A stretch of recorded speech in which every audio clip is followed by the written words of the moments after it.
بسم اللہ الرحمن الرحیم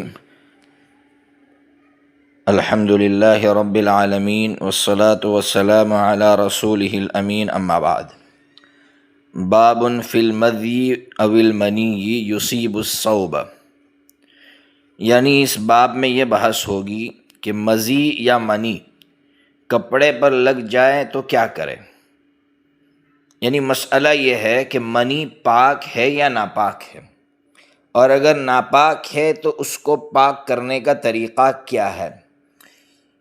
اس سلسلے میں پہلے حدیث پڑھ لیتے ہیں۔ حدیث کا نمبر ہے 118۔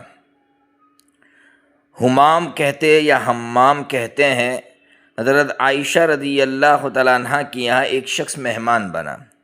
حضرت عائشہ رضی اللہ تعالیٰ عنہ نے ان کے لیے ایک پیلی چادر کا حکم دیا۔ وہ اس میں سویا، بس اس کو بدخوابی ہوئی، یعنی برا خواب دیکھا، بس اس کو اور منی نکل آئی۔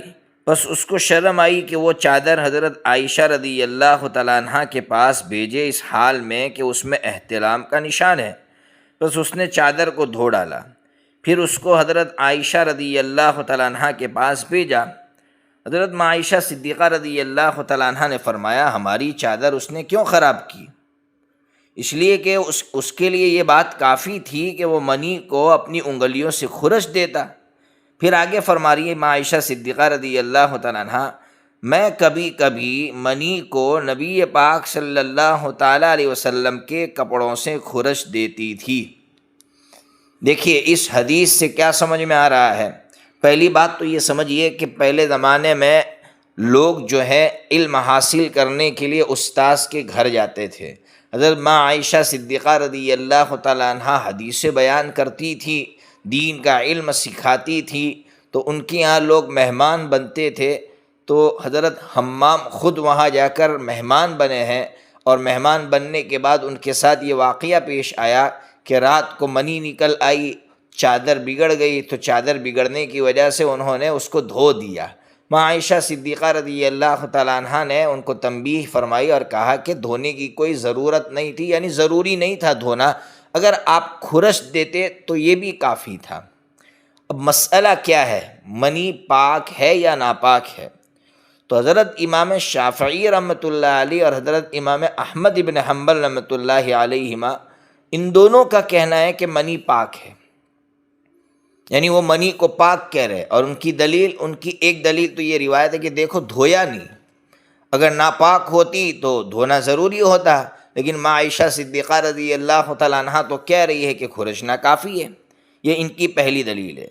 دوسری دلیل، حضرت عبداللہ ابن عباس رضی اللہ تعالیٰ عنہما نے منی کو ناک کی ریٹ کے مشابہ قرار دیا، ناک میں سے جو ریٹ نکلتی ہے اس کے مشابہ قرار دیا، اور وہ کہہ رہے ناک کی جو ریٹ ہے وہ پاک ہے، وہ پاک ہے، اسی طرح منی بھی پاک ہے۔ یہ ان کی دوسری دلیل ہے۔ اور تیسری دلیل ان کی یہ ہے کہ انبیاء علیہ السلام کی جو تخلیق ہوئی ہے، اللہ نے ان کو بنایا ہے، وہ منی سے بنایا ہے، تو اب منی ناپاک کیسے ہو سکتی ہے؟ اگر منی کو ناپاک کہیں گے تو پھر بہت بڑا سوال پیدا ہوگا کہ انبیاء کی تخلیق ناپاک چیز سے ہوئی۔ ان تینوں دلائل کو سامنے رکھ کر یہ دونوں ائمہ یہ کہہ رہے ہیں کہ منی پاک ہے۔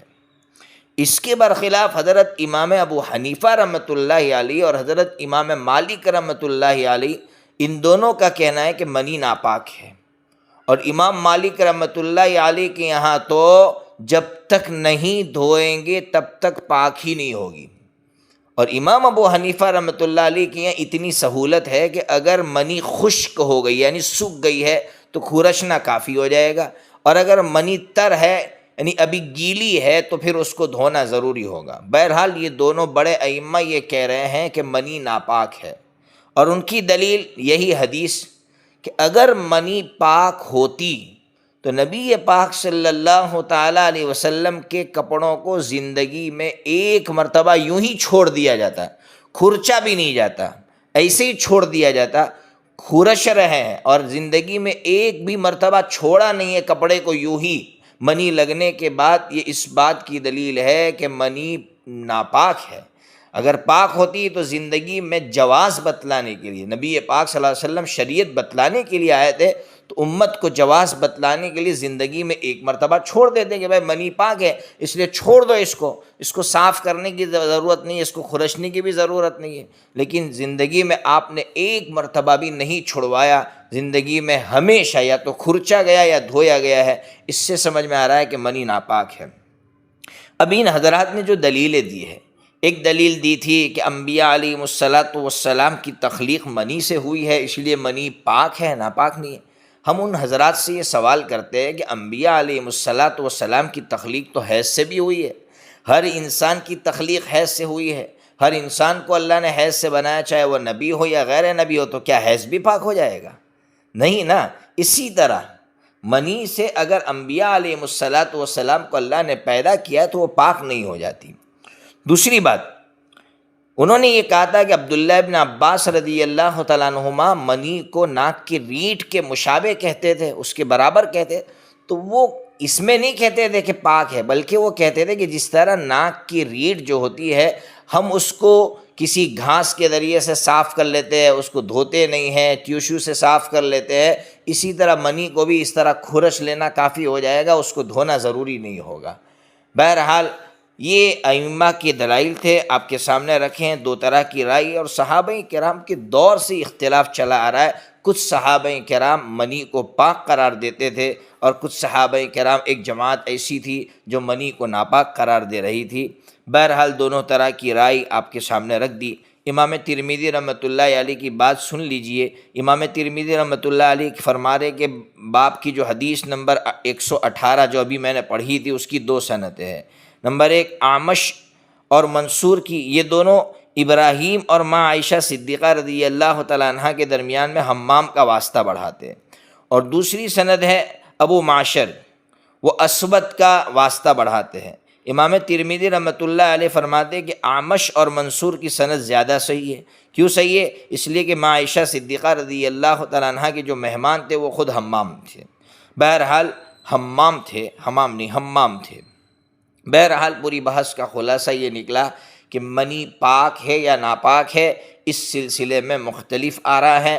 کچھ ائمہ، کچھ صحابہ اس کو پاک قرار دیتے تھے اور کچھ صحابہ اس کو ناپاک قرار دیتے تھے۔